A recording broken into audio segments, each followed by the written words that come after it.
Matondo mingi mama batata matondo mingi mama batata bandeko balandi ya Congo bololo balandi ya 3 Radio Kachupa.com. En tout cas biso wana toye lisusu na ngomba ya Kailo bama batata bandeko pona ete tokoka kokisa bino bwanya pe mayele bama batata bandeko na mokolo malero. En tout cas lelo ezali ya solo penda bama batata bandeko mokolo mwa yambo ya mposo ingikolo mokolo malendi mokolo mwa zomi na mwambi sanza motoba mobu ya koto mibale na zomi na mwambi tokomi bongo na ngonga ya zomi na sambo na miniti tuku misato na misato engi koloba ete ngonga ya mitano na miniti tuku misato na misato ya sima ya nzanga. Esengo ya kozala bino lelo bama batata bandeko pona ete tokoka solo penza komanola biso toyaka komanola. Toyaka komanola parce que tozaka na liberté d'expression. Tozaka na liberté d'expression parce que tozalaka na pression moko financière te na sima bama batata bandeko yango wana tuka toyaka penza pona ete tokoka komanola. Tozaka vraiment en tout cas na pression moko songolo pakala te ete en tout cas toza kozela nomination moko songolo pona ete mboka soki ekangolami po ete tokoka kokota te bama batata bandeko kasi biso toyaka tout simplement kaka pona ete tokoka kotia bwanya pe mayele solo penda likolo na mesa bama batata bandeko yango wana bama batata bandeko bana lisanga atimati kozala na liberté d'expression eza eloko moko malamu pamba te en tout cas Zambia pungu tulendo asira kikotika biso na mokilo yo solo penda na liberté wana esengeli to se réjouir na liberté wana. Et c'est pour cette raison moko na biso esengela ko kozala solo penda rempli na liberté d'expression wana. bama batata bandeko yango wana mpona ozala na liberté d'expression esengeli olanda ntumwa na nzambe esengeli olanda moto oyo aza kobimisela bino makambo oyo atikaki kotanga yango na kati na kelasi ya biso baindo te ya biso ya bamindele te ya bato ya mokili oyo te bama batata bana esengeli olanda moto oyo aza kokitisela bino makambo oyo azali kozwa solo mpena na mokili ya molimo oyo ntango ekitaka na se ebelisaka baoyo balingi solo mpena kokangama te kipelekese. Alors yango wana en tout cas esengeli kolanda moto oyo aza koyebisa bino politike ya ere ya verso. Alors moto wana azali koyebisa bino politike ya ere ya verso ezali ntumwa na nzambe mfumu mwanda nsemi. Lelo bamama batata bandeko toye na Congo dieto. Congo dieto toye nango awa ezali nomination ya en tout cas comité des sages partout na mokili bamama batata bandeko pa yemei le grand maître fumu mwanda nsemi. Yango na en tout cas na nomination oyo ekoya ko faire taire en tout cas ba oyo basalaki makelele na mawenze awa na kati na mokili ma Europe pe partout ba batata bandeko. Alors donc esengeli ba se conformer na mokonzi oyo bakoloba lisusu esengeli en tout cas tolanda bango lokola ndenge tolandaka bansoso bama batata bandeko mpona komettre bango hors d'état de nuire. En tout cas avant tobanda na Congo dieto oyo le grand maître fumu mwanda nsemi akomi Congo dieto 33-23 yango nde tokotanga en tout cas na pokwa lewa mama batata bandeko bandeko mosusu batunaki me buta bopele osali nano Congo bololo ya 33-22 te peut-être le mosusu bamonaki te soki bokei na édition spéciale Congo bololo en tout cas bokotala Congo dieto wana tosilaki kosala yango bandeko baza pe na retard mwa moke esengeli bokonsultaka solo mpena en tout cas ba Congo bololo na biso yango nayebisi bino ke bosabone nde soki bosabone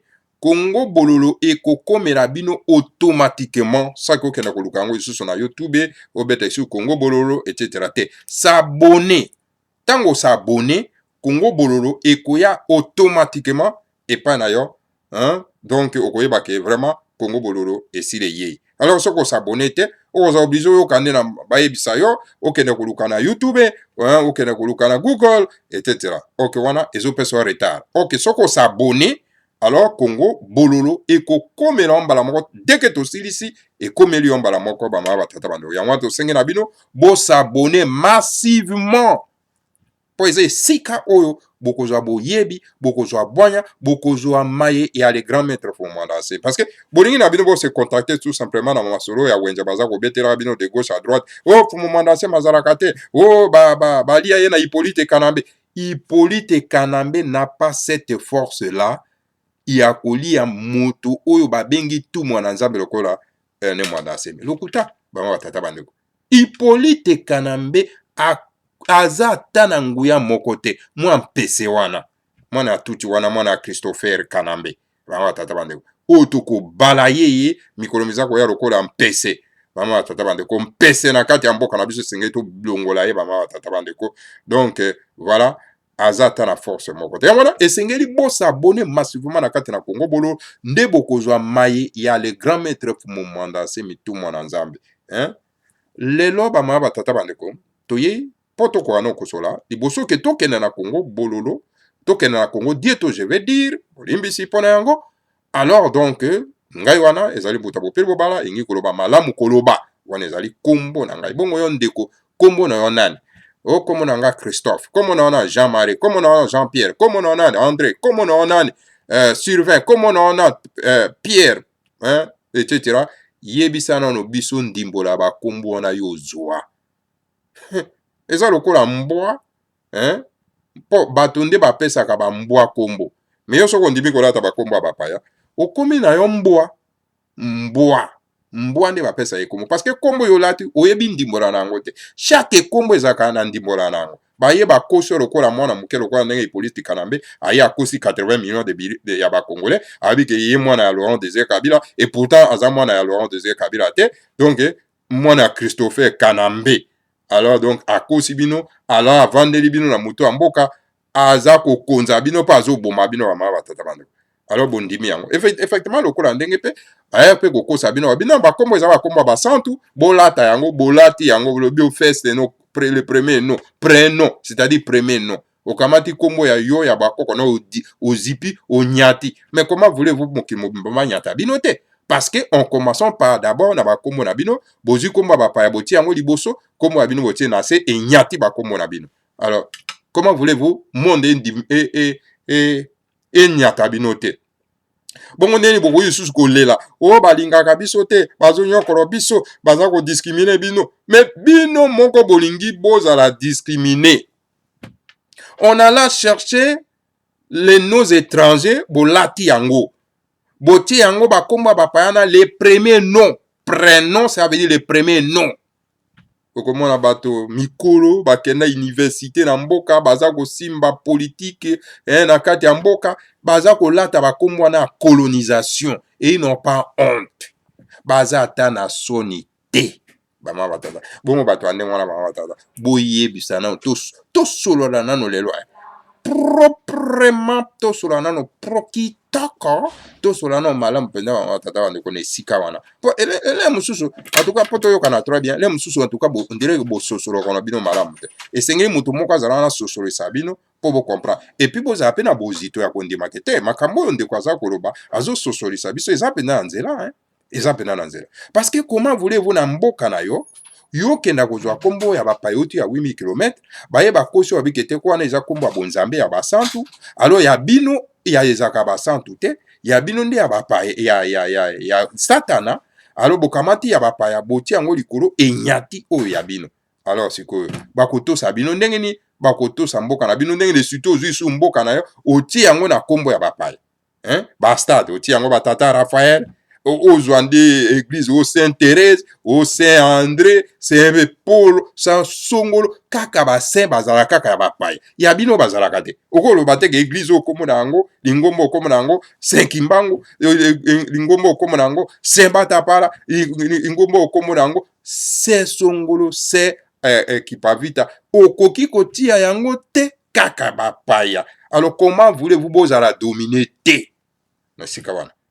Yango bino pe ba nègre ba sarabino boni surtout ba nègre baza na kati na République démocratique du Congo hein ba kambi comme ba non ba kambi ba shege comme ba clochard ndenge moko ezali mawa lelo yo kuto ba koma me kolata kombo ya ba espagnol et pourtant bazali même pas dominé par les espagnols ba komi kolata ba Carlos en tout cas ça c'est quoi ba komi ko jamais me kombo ya ba anglais oh ba John oh Jupiter, c'est pas moi, mais c'est quoi ça, ces peuples boye, bololé, boye, et, mais ça mawa, boyo kape sonne, toko banda ko bete la bino 7e mikonzo, po boko kako yoka, po boyo kape sonne.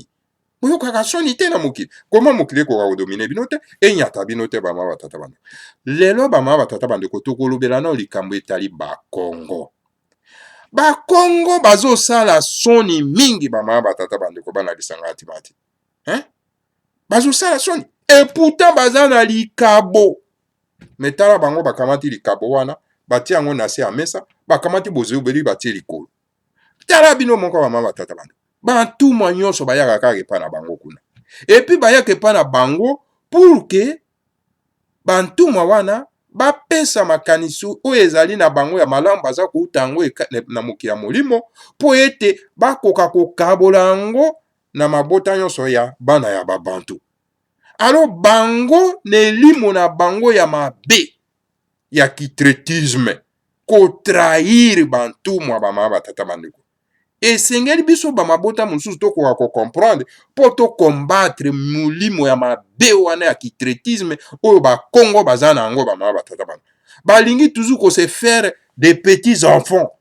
balingi ko se faire toujours les petits mendiants bamama batata bana bato mosusu bayaka badominaka bango mais ça ne va pas esengeli tosunga bandeko na biso nos frères bakongo balongwa na elimo wana ya tretisme balongwa na elimo wana ya ko se faire petit ya kosala ba courbette na ba mabota mosusu ba mama batata bando eza malamu te pamba te ezali espace oyo tata nzamba azali ko utiliser pona ete bantu mwa bayaka pona ete baya na maye oyo ekoki ko kangola biso bana ya race bantu po ete tokoka ko développer eteni na mabele na biso ba mama batata bando aussi longtemps que bango baza ko empêcher en tout cas développement wana baza koempêche bantuma wana bayaka, baza kotrahir bango, baza koboma bango likolo na mbongo, likolo ya likuna, likolo ya mitema mabe. Esengeli biso bamabota mosusu tomeka kobundisa bango bamama batata bandeko bana lisanga atimati toloba te wana eza makambo bakongo etali biso te, alors basala bango kuna babomana kuna te, makambo wana ezali te bamama batata bandeko, parce que na kati ya mokili oyo peuple moko esungaka le reste ya bapeuple mpo bakoka kolongwa na pasi. Nakopesa bino exemple, zwa mboka na Israel bayuda bango nde bato basungi plutôt mindele po ete bakoka kose déclencher na développement, bakoma na développement ya mama batata bando na makanisi na bango bazalaki na yango esali ete bamindele mosusu bakoka kozwa bandeko na bango mindele bakoka kozwa mpona ete bakoka solo mpenza kotombola bite na bango ya mabele ya mama batata bandeko. Kenda na mboka na mokili na Asia lolenge moko ya mama batata bandeko esengelaki bajaponais bakoka solo mpenza kodevelope teknologie na bango, bongo teknologie wana ekoka koya kokota sikoyo na mabota nyonso tu ya mboka na Asia. Omoni libota moko ebikisaka mabota nyonso. Alors biso pe lokola bamama batata bandeko ezali lolenge wana, lokola tozala na mitema mabe te, toloba te mpona nini kaka bango, mpona nini biso te ezalaka bongo te. Soki motema mabe ezali na kati na libota, bokoki solo mpenza atuka kosemerge te. Ozomona? Alors donc esengeli lokola bango baza na likabo wana, parce que soki totali bien ligne prophétique baprofete bayaka kuna epa na bango, cela veut dire que baza na likabo wana songolo. Esengeli tosala nini? Todefendre bango po badesime bango te, parce que mokili etondi na jalousie wana ekosala ete kuna bato wana bakoriske bapesa bwanya baza na yango na reste ya bamabota, alors il y a un risque ke badekole lokola ndenge bamabota mosusu ya mikili na oyo toza na yango badekole. Alors esengeli biso tosala nini? Biso tobenga na bangombe kosala bubungu. Omonaka soso omonaka soso soki bana ne baza wana soki amoni kombe aza koya asalaki nini? Asali mapapu ne bobubu. Ale bana baye bakoti na se wana abombi bango. Ozomona? Alors esengeli tosala mosala wana ya koyeba kose protéger bamama batata bandeko bana lisanga atimati. Donc voilà, bango baza na likabo wana, mais traitisme mitema mabe lokoso likunya kotrahir etondi na bango. Esengeli tosunga bango po ete lolenge wana ya kotambola na kati ya mokili oyo ekoka kosila epa na bango. Tango yaki pa vite azalaki na kati na bomoi na mboka ya mabele ya bakongo, bato oyo batrahir bango epa ya bapaya kaka bakongo. Fumuki mbango aye tika to banano kaka na yaki pa vite bongo to akosukisa na fumu mwanda nsema bakongo. Fumu mwanda nsema ye bato oyo batrahir ye na epa ya bakolon kaka bakongo. Bongo sikoyo pona nini batrahise batrahir yaki pa vite batrahir Fumuki Mbango pona nini? Est-ce que Fumuki Mbango abandaki azaki contre bango? Te. Eyaki pa vite azaki contre bango? Te. Abandaki kobundela bango? Oui. Pona nini bazonga na bonzambe na bango?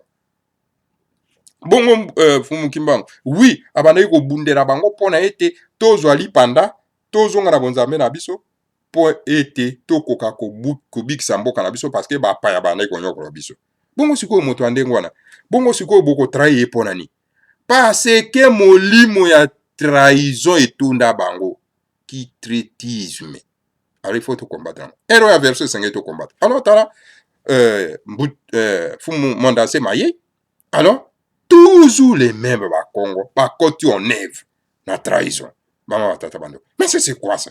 C'est quoi ça balobaka accident ya kambala moko? Mais où est la répétition à accident? Non. Et c'est un peu biso mabota musuto fungana miso yango boni yango nandako kuna toza nandako moko. Mais nandako na biso kuna ya bandeko na biso kuna désordre utaka kuna pona ni. To mekana ko tala na désordre wana. Et c'est un biso to accompagner bango na désordre wana. Ozomona. Alors, manda se mai. Tala mai azako pesa. Bato moko te en tout cas na kati ya mokili oyo. Bazali ko pesa yango boyebi yango très bien. Très bien. Vraiment, tata bande comment on a lisanga tu vas. Boy bien très bien. Hein? bapaya meme babengaka eke oyo azali savant oyo azali extraterrestre hein? Donc bamonaka ye extraordinaire mais bino baimboka bozo koyeba te bozoyeba ye te hein? Ata bamiracle moko songolo esalemi ndenge esalemi ya mama batata bandeko na kati ya mokili oyo miracle ya ndenge wana esa eske bosi boyoka ata na histoire moko boyoka ata histoire moko mutu moko bakangi ye na kati ya prison abimi avec 4000 prisonniers eske bosi boyoka yango nga na tuni bino balandi ya Congo bololo mpo awa tolobaka bosembo hein? Po toza motema pembe hein? Toza motema polele toloba we bosembo boyebisa nano ngai bino bato botangaka babuke ebele bopesa ngai ata mwa ligne moko kombo ya buku moko songolo oyo balobi ke na mboka songolo un homme politique un député bakangaki ye batie na prison abimi avec 4000 prisonniers andeko bopesa nano nga kombo wana nazwa kozela bino na se ya video oyo bokomela ngai comme ça nakozwa connaissance nakoya kobetela bino lisolo yango mama batata bandeko alors boyebisa ngai un seul homme politique hein, bamama batata bandeko oyo azalaki député na kati ya mokili oyo bakei concercler na résistance na ye pendant 3 semaines avec les armes lourdes et qu'il a résisté pendant 3 semaines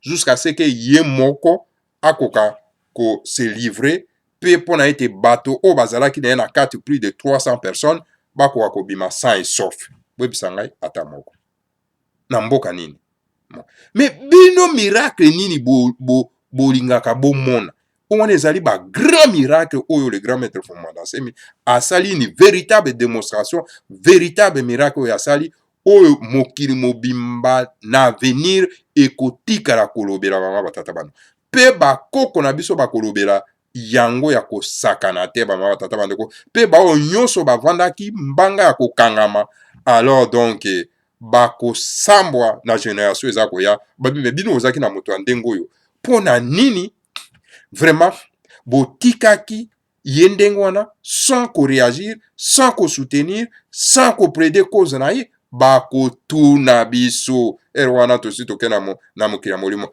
ngai nasali ya ngai mission ngai en tout cas bakoko bakotuna ngai te bama batata bandeko parce que namoni mpe naza kosala nazobeya kokoba kosala bama batata bandeko tozonga na bikamba bakongo lelo oyo banani oyo batrahir Fumanda Nsemi c'est toujours les mêmes individus les mêmes nègres qu'on appelle bakongo bama batata bandeko Matezolo obomonaka bato mosusu bayebi ete description na ezaka miso eza minene boye aza mokuse moke hein?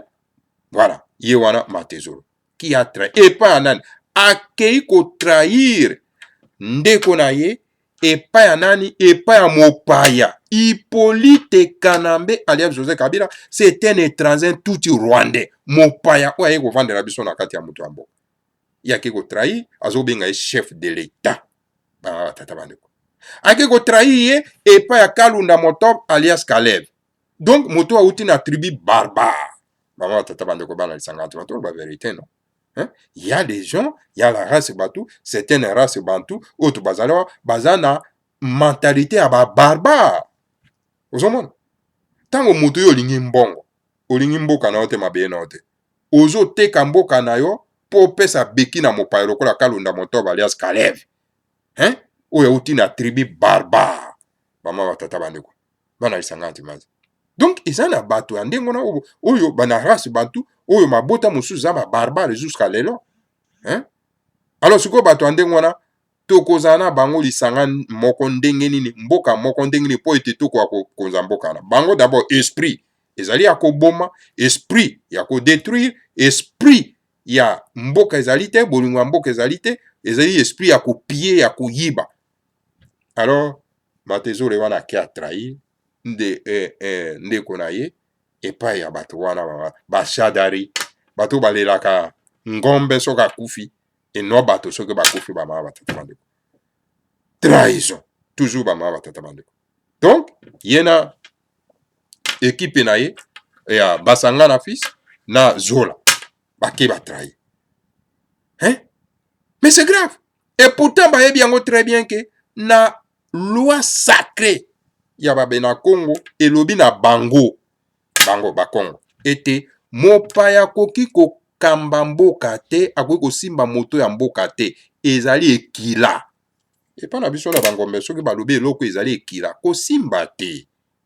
Ekila ezali ekila soki osimbi ozwi mpe bakonsekansi na yo.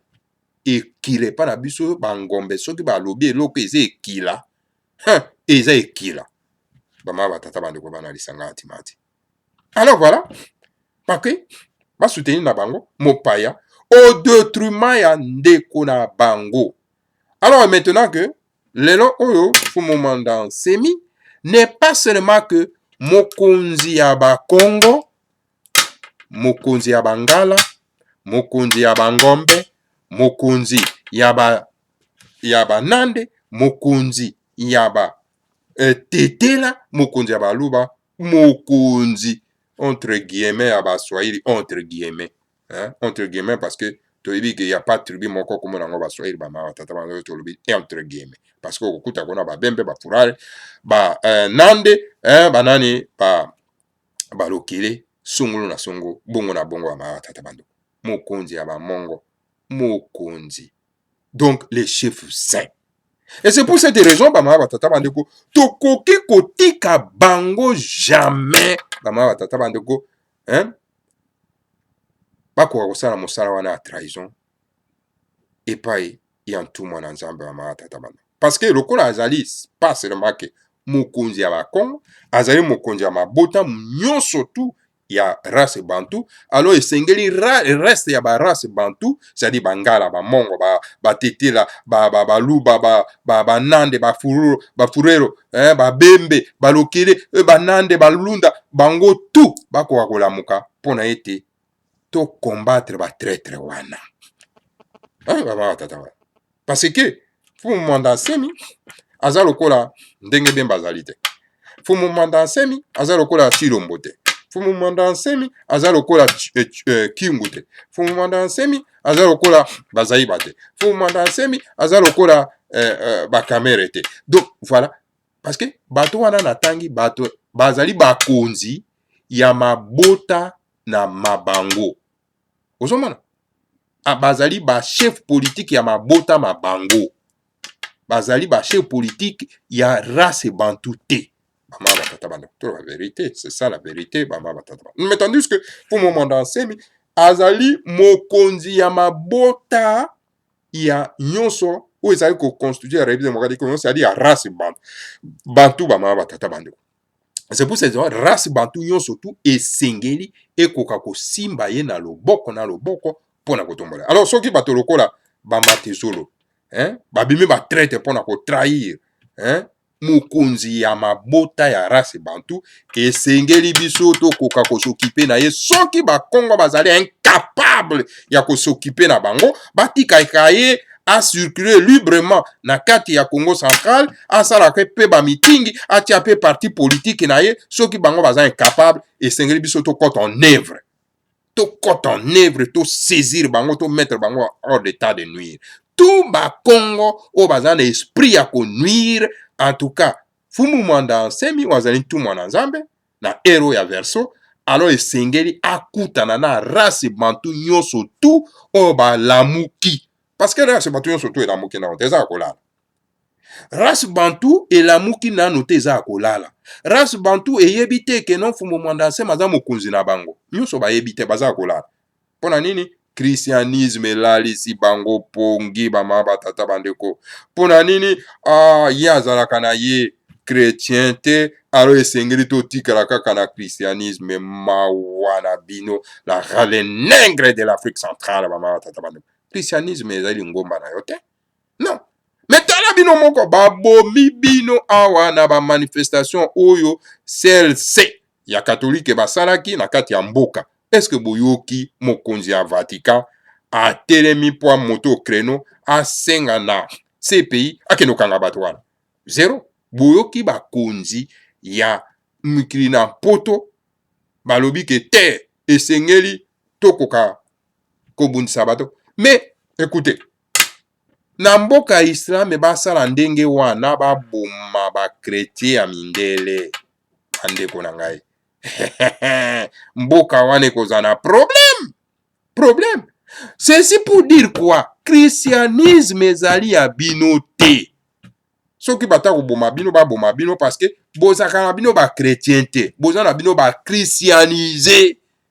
Esengeli to renoncer na christianisme mama tata bandeko. C'est pour cette raison toutes les personnes ya race bantou ou azo kotema liboso na bino pona kosimba buku ya bapaya ate ya bino na yango atelemi pe akote ya bino ba verset biblique na kati na buku azali ennemi na bino aza ndoki obolaka ndoki yoyo ndoki yoyo ye wana bino okende oluka ndoki aye ndoki ezali nani moto azali kobungisa yo na nzela ya bakoko na pe azomema yo na nzela ya bakoko ya bapaya aza ndoki. Alors tout pasteur ya mangomba n'importe quel mangomba asimbi mokanda oyo ya bayuda ya bapaya ya banani ya baitalien oyo bama tata bayuda te kutu ya baitalien oyo babengi biblia ateyaka bino na yango po abungisa bino bokoma ba homme perdu donc baza baennemi na bino batata bandeko bana lisanga dimana. Esengeli totonda na bolingo na moto aye alobi tala esengeli kolanda nzela bakoko na biso pamba te moto oyo apesi mokongo na bakoko na ye ye akozala domine na mokili mobimba pe souffrance eko beta ye na mboka na ye bama batata bandeko tala ndenge tozali domine na mboka na biso pona nini tala nde toza domine même les petits peuples lokola ba rwandais batuti rwandais baye ko domine biso na mboka na biso bakamati mwa ndeko na bango mwa mandefu lokola ntaba batie na mutu ya mboka alors donc bazo domine biso tala rube wa mopaya boyebi très bien ke atangaki na université ya Lubumbashi comme ki mokonzi ya ba étudiant ya batuti rwandais mais ye avandi wana na mboka na biso aza ministre ba matata omoni ndenge toza domine pona nini parce que topesi mokongo na bakoko na biso alors na tango wana bakoko na biso babandone biso tala toza domine. Alors moto aye koyebisa bino ete tala pona ete tolongwa na domination oyo tokoka kotombola mabele oyo bakoko batikalaki biso esengeli tozongela nzela bakoko na biso baba batata bandeko moto wana aza ennemi na bino moto wana bokoviri pande ye moto wana bokozala na posa ete alongwa na mokili oyo moto wana bokosimba ye loboko na loboko obi lobiko nde ezali awa bokomisi ye lokola likonga flèche oyo ekopermettre bino mpo bokoka kodekole endenge fumu mwanda nsema azali bama batata bandeko. Alors donc voilà bakongo oyo baza kotelema kozala toujours batraître esengeli tokoka kotelemela bango bama batata bandeko bana lisanga atimate yango wana toye na kongo dietu oyo le grand maître fumu mwanda nsemi akomi mpona konome bakonzi ya comité de sage bakonzi ya comité de sage ya nome bango bama batata bano elingi koloba ke ba comité de sage oyo bandaki koyoka awa na kati na mwa petit groupe ya baindividu awa eza illégal donc ekoki koloba lisusu te na kombo ya bundu ya Congo ekoki koloba lisusu te na kombo ya bundu ya mayala.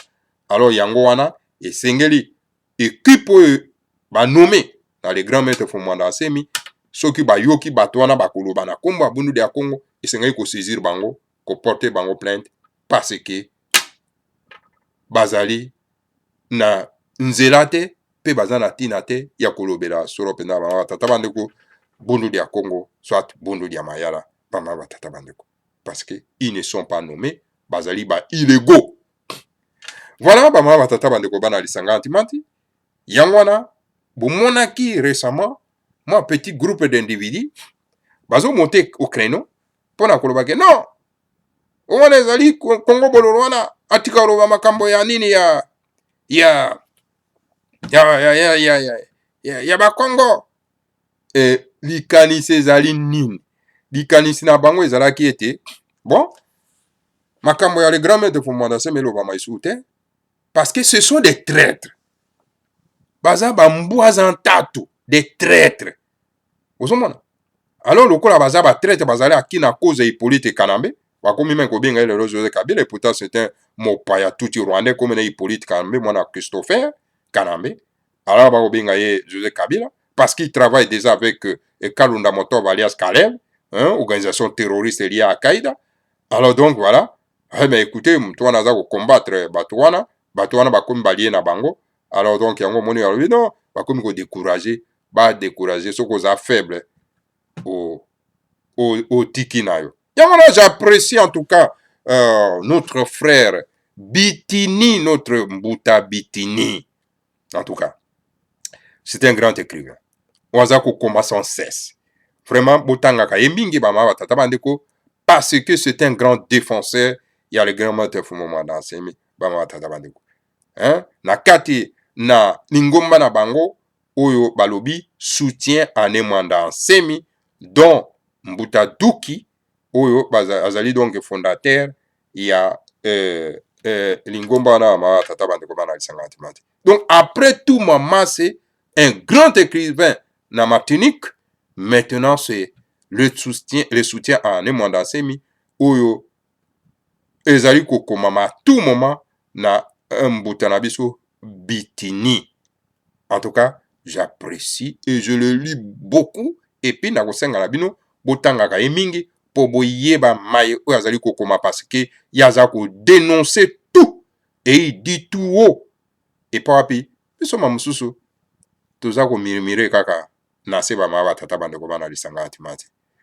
voilà, après tout moment, nous avons maintenant un autre personnage qu'on appelle Mbuta Bitini, grand écrivain bama tata bande comme kansi miko ya tuko yambaya na kati na Congo bololo. Voilà bama tata yango naza ko remercier bango nyonso tout, Mbuta, je remercie en tout cas tout maman Mbuta tout Mamassé en Martinique, je le remercie sincèrement. En tout cas, na mosala azali ko sala.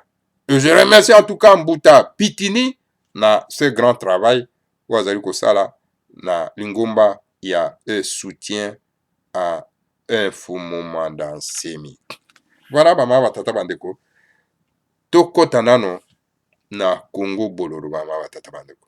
Parce que soki tokomi na bato lolenge wana ata zomi tukumi bale mais c'est fini bama tata bandeko donc mosala le grand maître ke liboso bolimbisi alors sikoyo ba traître wana nyonso tu oyo baya kobebisa solo pena mosala na biso mosala le grand maître alors bako zwa isusu temps ya kobebisa mosala wana te bama tata bandeko bana lisanga atimati. Donc voilà, esengeli tozala na bato moko bazali dynamique makasi po basala mosala wana. Voilà baba tata bandeko toleka solo mpenza na Congo dieto oyo le grand maître akomi awa tokoka kotangela bino yango tika tofungola nano page na yango bamama tata bandeko toka nomination ya ba membre du comité des sages. Nomination des cadres du comité des sages du puissant mouvement politico-religieux Bundu dia Congo. Nomination ya ba cadre ya mouvement politico, nomination ya ba cadre ya comité des sages ya mouvement politico-religieux Bundu dia Congo. Partout où se trouvent des hommes, les problèmes ne manquent pas. D'où l'importance d'un comité des sages qui sert à harmoniser et de réconcilier les différents points de vue. Car, disait le maître Jésus, tout royaume divisé contre lui-même court à sa perte. D'où l'importance du comité des sages chargé d'harmoniser les différents points de vue et de réconcilier les frères qui doivent se tenir les mains pour faire le travail d'un groupe donné. Partout na kati ya mokili, le grand maître alobi, bisika nyonso na mokili. Makambo ezangaka na yango te. yango wana en tout cas importance ezali nini ya kozala na comité des sages, comité moko boye oyo eza na bwanya, lisango eza na bwanya po ete ekokaka komeka na ntango iso koyokanisa bandeko soki likambo ezali, soki mwa makanisi ezali ya kokesene pamba te mokonzi na bayuda na kombo na Yesu Masiya tolobi mokonzi ya bangala te po bino bokoma kaka likambo moke Yesu Yesu me Yesu aza mokonzi ya bayuda, aza mokonzi ya bangala te, mokonzi ya race bantu te. Me soki otuti libaku loba ata loba mokonzi ata tata na yo, me loba batumwa oyo baye epa na bino, otuti libaku loba ata fumuki mbango. Me mpo na nini yo kokamata fumuki mbango tie ye na se oyo aye abundi mbula tuku misato na lubwako anyokwami mpo na ete bozwa lipanda, me yo obeti libaku, yo oza koloba kombo ya moto oyo ayaki mpona kokangola bino te, ayaki mpona kokangola bato mosusu eke bamemaki ye epai na biso par accident mpona kobungisa biso. Voilà donc mokonzi ya bayuda alobi mboka nyonso tu oyo ezalaka na likama soki ezali ya kokabwana alo ekendaka na kufa bamama batata bandeko, ekendaka na kufa mpe ekendaka na mbeba na kobeba. Yango wana importance ezali nini? Ezali ete kozala na lisanga ya bato na bwanya po ete bakokaka solo mpenza kosunga baimboka, po ete bakoka solo mpenza tuka kosangisa bwanya na bango, po ete bakoka kosimba na loboko, po ete bakoka kotambusa lingomba na bango. Yango wana importance ya kozalaka na comité des sages.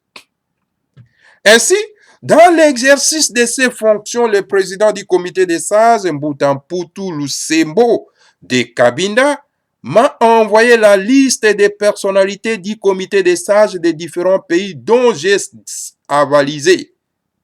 Voici la liste des personnalités nommées. Yango wana en tout cas, na mosala oyo azali kosala, etant que mokonzi ya lisanga ya bato na bwanya. Alors, ndeko wa biso fumu Mbutamputu Lusembo ya Kabinda atindeli ngai en tout cas kombo ya bato oyo ya bamboka na mboka oyo bakosala mosala ya kozala na kati na comité des sages. Bama tata bandeko bana lisanga antimanti polanda solo mpenza na bokebi, donc bakombo ekendaka epai ya le grand maître, ye wana aye sikoyo kovalize yango, kotia yango na kati na mokanda, parce que ye nomination na ye esalemaka na bulletin d'information na ye oyo tobengi solo mpenza tuka bakongo dietu. Soki kombono ebimi nao na kongo dietu te, lobake yo saki ba nomination moko sungolo epai wapi, et en tout cas le grand maître a paraffé yango te, ezali illégal, ozali illégal, bozali ba illégaux.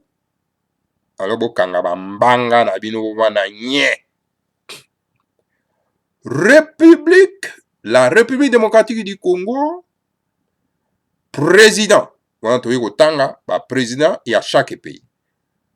République démocratique du Congo, président Mbuta Kiavu Masamba, secondé par Mbuta Kangila Vuanya.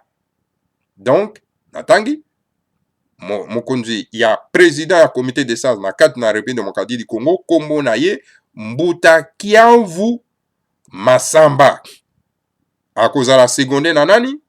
Numéro 2 na ye ezali nani? Mbuta Kangila Vuaya. Alors, wana République démocratique du Congo. Tokei siko na République du Congo, Congo dianfoi. Nangambo kuna. Président Mbuta Moyo Mbedo, secondé par Mbuta Miambumbila Mutima. Donc, mokonzi ya comité de sages kuna na kati na mboka ya Congo dianfoi, kombo na ye Mbuta Moyo Mbedo. Sikoyo adjoint na ye kombo na ye Mbuta Miambumbila Mutima. Mabako soki eza kobuka eza kobeta bandeko boteni nga rigueur te bana tata bandeko bana lisanga atimanti monoke beta kaka libaku tata bato tout ça fait non eza kaka lokolo ebetaka libaku te. Alors bolimbisa mpona yango mpenza bozwanga boteni nga vraiment na rigueur te. Point C. Na République d'Angola, président Mbuta Luemba Mpwati, secondé par Mbuta Mbinzi Dembanza Congo. Kuna na République d'Angola, mokonzi ya comité des sages ezali Mbuta Luemba Mpwati, ye azali secondé par Mbuta Mbinzi Dembanza Congo. Bango wana. Point D. Na diaspora d'Europe, na kati na mokili Maputo, président Mbuta Benga Mavinga de l'Allemagne, secondé par Mbuta Luemba Mpiedi de la France et Yaya Kimbembe, docteur en médecine de l'ULB de la Belgique. Donc, on a quatre mots Maputo, donc, dans la diaspora Europe, balobi bien, président, il y a comité de sages, ezali Mbuta Benga Mavinga de l'Allemagne. Akozala seconde na nani? Na Mbuta Luemba Mpiedi de la France. Na mboka ya France. Et puis, akozala pele susu seconde na nani? Na Yaya Kibembe. Yaya Kibembe azali docteur en médecine ya ULB na kati na mboka ya Belgique. Félicitations na bino. Alors, tokei na point E. Na kati ya diaspora d'Amérique. Na diaspora d'Amérique, kuna tozali na président Mbuta Tumwa Massé, le grand écrivain, secondé par Mbuta Kiatoko Sunda des ISA. Donc, na diaspora d'Amérique, président, il y a comité des sages, comme Mbuta Tumwa Massé. Donc, vous connaissez, donc, le franc-parler. L'homme sage. Donc, Tumwa Massé. Et azali secondé par Mbuta Kiatoko Sunda des ISA. Mbuta Kiatoko Sunda Oboebi azalaki toujours donc consultant monene ya Congo Bololo nakati na Ngundu Kanabiso et à Radio Kachopa. Donc ye wana komi donc les seconds donc na comité des sages na côté ya Amérique donc na sima ya Mbuta Tumwa Massé. Le comité des sages sert à éteindre tout fait qui peut s'allumer entre les frères d'un même groupe politique BDM, sont en discordance et ne s'attendent pas entre eux. Le comité des sages doit intervenir pour les amener à se comprendre et à s'attendre. Comment Moussala comité des sages. Moussala comité des sages a été de Bokenagotiaka moto. Kofinga Kabato. Mais ça c'est quoi ça? Mais quelle éducation que vous avez reçue? Éducation na poto na bangulu bien ndengene ba mabatata bando. On est à kuluka ko bebisa image solo penda il y a un grand mouvement instrument monene ya kwatulendo ba mabatata bando kwa bingi bondo dia Congo. Alors voilà, rôle ya comité des sages ezalini. Ezali pona ko boma moto tango oyo moto mozali kopela na kati na bandeko o bazali na kati na lisanga moko yango wana tango bandeko na kati na parti politique ko tobengi bundu ya mayala soki boyokana ezali koyoka ezali te soki mwa mikakatano ezali na kati na bango boyokana ezali te mwa mikakatano ezali po esika bato bazali mikakatano ezangaka te. Alors comité de sa lisanga ya bato na bwanya ezali wana pona koya komema kimia na kati na bango pona koboma moto mozali kopela na kati na bango ba mama batata bandeko. Omoni tina ya comité de sages. Comité de sages ezali wana te pona kopelisa isusu moto koboma moto kimia eya. Aucun sage du monde ne peut accepter qu'on puisse laisser la politique être faite par des gens qui n'ont pas de moralité. Ainsi, dans sa formation générale, Bundu Dia Congo a prévu l'existence d'un groupe mystique, Bundu Dia Kinabi, chargé d'élever l'état moral de nos membres. Alors, sikoyo, bakoya koyebisa bino ake no? Donc, esengeli kokabola politique na bonzambe. Nayokaki, bato baza kolobaka makelele ya wenje wana awa bama batata bandeko. Me mbalo soki bokangi bambanga te na kolobake no baloka bino. Ote kokabola Bundu Dia Mayala na Bundu Dia Congo. Bokombi bakomi na bango kodiabolize Bundu Dia Congo. Kumbato bakambaka Bundu Dia Congo baza bandoki etc. Yo komisi yango ekomi christianisme epai bandoki batonda oyo lisanga ya bakoko na biso yo komi kodiabolize yango. Mais yo ozwi baproblème na bakulu bama batata bandeko. Donc Bundu Dia Congo okoki kokabola te Bundu Dia Mayala na parti Bundu Dia Congo. Okoki kokabola te. Ezali eloko etambolaka nzela moko. Awa le grand maître alobi, en tout cas, ezali ata na moto abwanya moko te na kati ya mokili oyo akoki kondima ete akoka kotika politique ezala kotambwisama na bato oyo bazangi bonzambe na kati na bango. Yango wana na lolenge ya kotambola ya Bundu Dia Congo ezali donc kotambola na bonzambe oyo ya biso baindo. Pona nini? Ezali pona ete ekoka kotombola solo penda bonzambe oyo eza na kati ya biso ba membre oyo baza na kati na parti politique oyo tobenge solo penda Bundu Dia Mayala. Yo koloba ete nga nazali kaka membre ya Bundu Dia Mayala me nazali membre ya Bundu Dia Congo te. Ngai nalandaka na ngai nga nazali kaka mutu alandaka ne mwanda asemi kasi nazali mutu ya Bundu Dia Congo te, nazali mutu ya Bundu Dia Mayala te. Me yo olandaka ne mwanda asemi. Ne mwanda asemi azali donc oyo aza koutilize Bundu Dia Congo oyo ezali instrument ya Kwatilondo pe azali na kati ya Bundu Dia Mayala. Siko yo olandaka oza na kati wana te, ce qui fait que olandaka na oyo yete. Soko olandaka ye esengeli ozala na kati ya nyonso wana mibale. Voilà la contradiction bandeko na biso bazaka na contradiction faut boyebaka pe makambo oza koloba mama batata bandeko. Contradiction c'est contradiction. Lorsque les frères de Bundu Dia Kinabi ne s'attendent pas entre eux et sont dans la discordance, le comité des sages intervient pour les réconcilier. Lorsque nos membres qui fonctionnent sur la ligne politique du parti politique Bundu Dia Mayala sont en conflit avec nos membres qui fonctionnent sur la ligne de Bundu Dia Kinabi, le comité des sages intervient pour amener la paix et l'entente entre eux. Donc, le grand maître Fumwanda Malobi, tango oyo bandeko na kati na Bundu Dia Kinabi baza na boyokani te na kati na bango, alors eke mwa bokeseni eza kozala na kati na bango, alors lingomba ya bato na mayele na bwanya bayaka mpona kointervenir mpona kotia boyokani na kati na bango. Eke tango oyo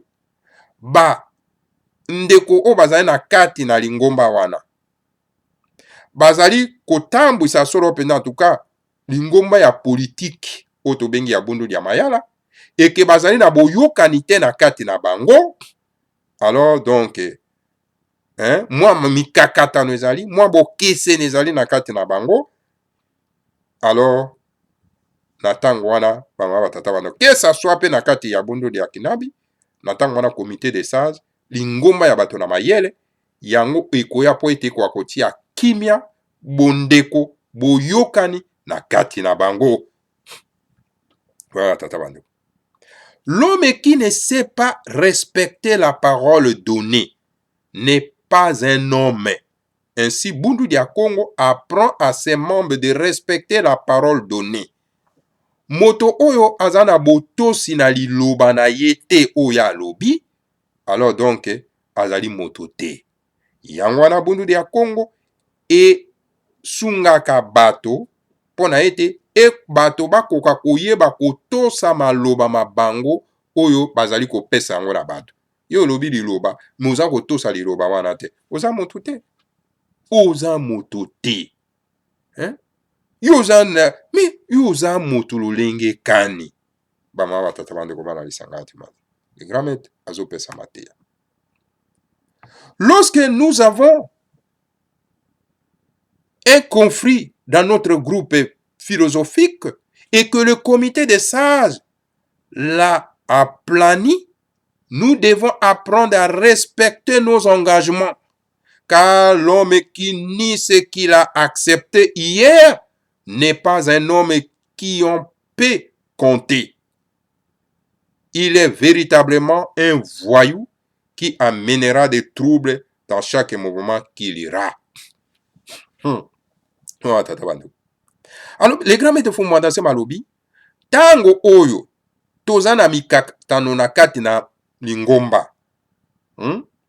Eke, lingomba ya bato na mayele, eye, eke, ekoka solo penda kotuka kotia kimia, kolakisa biso ndenge ni kimia bakotia, na ba engagement na biso, lingomba ya bato na mayele, c'est-à-dire comité des sages. Et sali mosala po ete ekoka kolakisa biso ndenge nini ya kotia kimia na engagement na biso. Hein? Bama tata bando. Alors donc, moto wana oaza ko wanga na ete, en tout cas, andimaki yango te lobi, en tout cas, azali moto oyo tokoki ko compter na ete. En tout cas, azali oyo babengaka solo penda, en tout cas, voyou, moto na liboma, azali moto na liboma. Oyo, en tout cas, akomema solo penda kozanga boyokani na kati na lingomba moko, songolo pakala, meme na lingomba oya kokenda lobi kokota. Voilà, na bien. Ne sika na bolanda très bien. Soki, bozana bato oyo, bayokaka, solo penda bato na bwanya te oyo baza kopesa mateya po ete boyoka ne kota. Eke moto wana atosaka maloba na ye te oyo ya lobi, alors donc aza na ye moto aliboma. Alors moto wana tokoki ko compter na ye te. Alors moto wana epa nyonso pe akokenda akomema kaka désordre, akomema kaka mikakatano na bato ya kokuta kuna mama tata bando. Keba na bato batosaka maloba na bango te. En présence des gens de ce genre, le comité des sages rassemble nos militants membres de notre parti politique et notre mouvement mystique pour les expliquer les vrais problèmes qui se posent et les conclusions qu'on a abouties. Alors, na liboso ya bato yonso tu, ya lolenge wana, donc, lingomba ya bato na bwanya pe mayele, ekosangisa solo pena en tout cas, bandeko na biso nyonso baza na kati na lingomba, po na lingomba, ya parti politique, et bien sûr, na eteni ya parti politique, ya pe na eteni ya bonzambe na biso, pona ko lakisa bango ba problème ya solo o ezali solo penda ko se poser na kati na lisanga, pona ete tokoka solo penda tuka kozwa conclusion ya solo na kati na lingomba na biso. C'est-à-dire que likambo ezali, kokoso ezali, alors esengeli bato na bwanya bakoya kofanda po ete bakoka kotala likambo yango ezali nini, po ete bakoka solo penda en tout cas kozwa solution ya likama oyo ekomeli bango na kati na lingomba. Omoni? Bama tata bandeko. Le comité des sages va déplorer le non-respect des conclusions auxquelles on a abouti et prodiguer des conseils aux récalcitrants d'obéir aux conclusions auxquelles on a abouti. Après avoir pardonné les récalcitrants 3 fois, et qu'ils sont, bon les messieurs,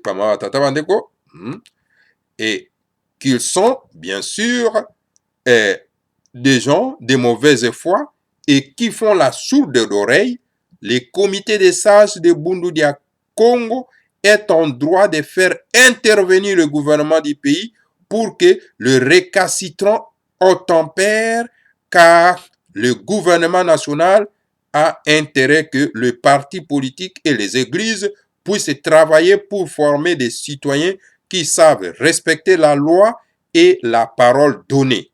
C'est pourquoi le comité des sages remet au gouvernement les anarchistes qui amènent des troubles dans des différentes organisations qui sont chargées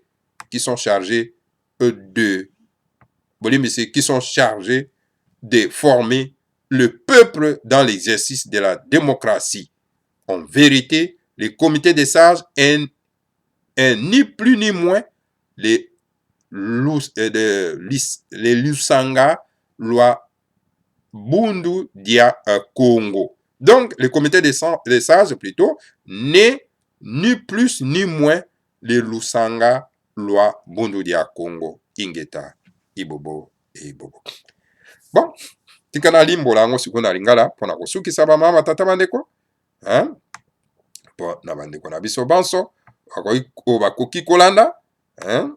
Totombola page, toyoka, awa ezali mate ya conclusion, les grands maîtres fondements semi, asiri kopesa la mama tata bandeko. Alors, bibo, lisanga ya bwanya ya bato na mayele, le comité de sages, lisanga ya bato na mayele. En tout cas, eko déplorer mingi en tout cas, bozangi ya botosi ya conclusion oyo bango basili kozwa tango bapesi solo penda en tout cas mateya tango conflit ezali comité de sages, c'est-à-dire bato na bwanya bato na mayele bapesi solo penda mateya na esika wana. Alors donc bango bako déplorer comportement ya bato oyo bazangi botosi na conclusion oyo ezwami wana, hein, na esika oyo bato na bwanya basanganaki. Alors donc na tango wana bato ya comité de sages, c'est-à-dire bato na bwanya bato na mayele bakopesa mateya pona ete kimia ekoka kozonga. Mais kasi soki récalcitrant ngena loba bolimbisi bwetaka toujours libaku, soki récalcitrant, c'est-à-dire bato amato imangbongi toloba na lingala yango wana récalcitrant, c'est-à-dire bato amato imangbongi bakoki kotosa conclusion oyo comité bato na bwanya bato na mayele bazwi te. Bama batata bandeko wana ekomi likama pona bango. Alors tango wana en tout cas bato na bwanya bato na mayele bafandi bazwi conclusion na likambo songolo eke bato na matoi mangbongi bayoki te eke bapardone bato ya matoi mangbongi mbala misato mobimba bayoki na bango te bamama batata bandeko. Alors na tango wana boyoka décision ya comité des sages ekozwa.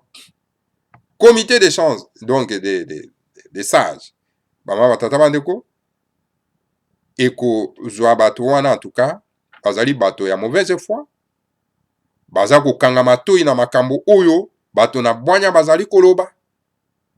Alors donc hein, na tango wana bamama batata bandeko esengeli comité des sages ekoka koloba pona ete gouvernement ya mboka ekoka kointervenir na epai ya bato ya matoi mangbongi po ete bakoka solo pena tuka kokuma kimia baloba lisusu te, makelele na wenze salema lisusu te. Pamba te gouvernement nyonso tu ya mokili ezali na bosenga mpona ete parti politiki pe lingomba ekoka kosala mosala ya koforme bato ya malamu, bato ya bwanya, bato ya kitoko oyo bayebi kotosa mibeko pe maloba na bango.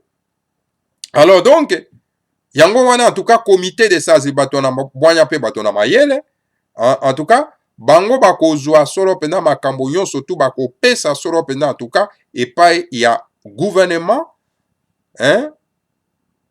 gouvernement et que bakoyebisa na bango ete en tout cas bato oyo bazali komema mikakatano na kati na mboka, bazali komema solo pena désordre na kati ya mboka, bazali komema trouble na kati ya mboka. Alors esengeli gouvernement akoka solo pena ko se charger na bango pamba te bango bazali wana pona kosala ete ke bato oyo bazali koya kotia désordre na kati na lingomba na pendant exercice ya démocratie esengeli te tokutana na nzela na bato oyo bazali kotia solo pena en tout cas désordre parce que comité de sages esengeli ekoka kosala mosala na yango ya kopesa bato wana na gouvernement ya mboka bama batata bandeko parce que awa esengeli kotosa mibeko oyo comité de sages ezwi awa basali ba nomination oyo eke bino bozo faire partie ya nomination wana te. Alors soki bokolobela na kombo ya bundu ya Kongo na bundu ya mayala esengeli ete comité de sages ekoka kosangana po ete ezwa mikano ya kozwa bato oyo kopesa yango solo pena na leta na baimboka po ete bakoka kosokipe na bango parce que bundu ya Kongo bundu ya mayala ezali esika oyo bayaka kotiaka désordre te bama batata bandeko ezali esika ya désordre te. Alors ya solo pena en tout cas comité de sages c'est-à-dire lingomba ya bato na bwanya ezali donc ni plus ni moins lusanga lwa bundu ya Congo.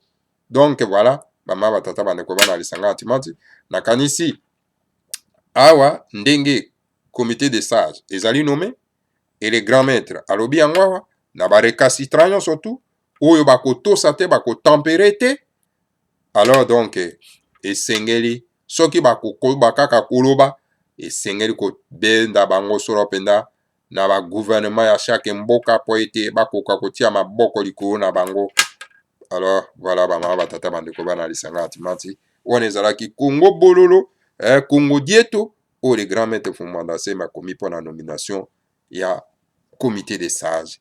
Donc voilà Kinshasa le 16 juin 2018 oyo solo penda ekomamaki bama batata bandeko bana lisanga atimati nga nazali na retard mpona kopiblie yango lelo. Voilà bama batata bandeko tokomi na suka wazali na mato ya koyoka akoka koyoka bama batata bandeko wazali na moto ya kososola akoka kososola nakanisi dute kozali su te baoyo baformaki bamangomba na bango ya lokuta ngonga yango yango ekoki mpona kodematele yango kolongola yango na nzela toyoka lisusu makelele ya wenze te makelele ya wenze mama batata bandeko biliki bino bikoki biliki bino na bikoki bikomi na suka bama batata bandeko eloko ezalaka kaka na ebandeli pe na suka na yango bama batata bandeko. Donc voilà bama batata bandeko tokomi na suka ya Congo bololo ya pokwa na lelo tokutana na bino suyo mbala ya nsima kasi bobosana te toujours mono kisi ya hémorroïde oyo bozala nango na bosenga bama batata bandeko bokoka kobenga biso na numero ya WhatsApp ezali solo pena na video nyonso tu oyo bokokutana na yango mpona ete bokoka kozwa mono oyo bozala nango na bosenga. Voilà bama batata bandeko. Donc voilà bobosana pe te kosabone massivement na kati na Congo bololo po bozwaka yango automatiquement na bandako na bino sans que bokenda koluka yango na ba Google et puis bopartage yango massivement na bandeko nyonso tu po bazwa connaissance oyo tolobaka awa na kati na Congo bololo parce que bokotala même différence maye oyo tolobaka awa na maye oyo bato mosusu balobaka na babengunduka na bango.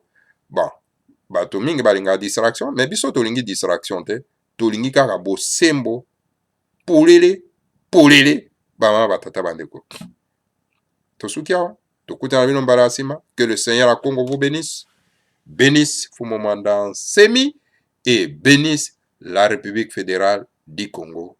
Ingeta ibobo e ibobo.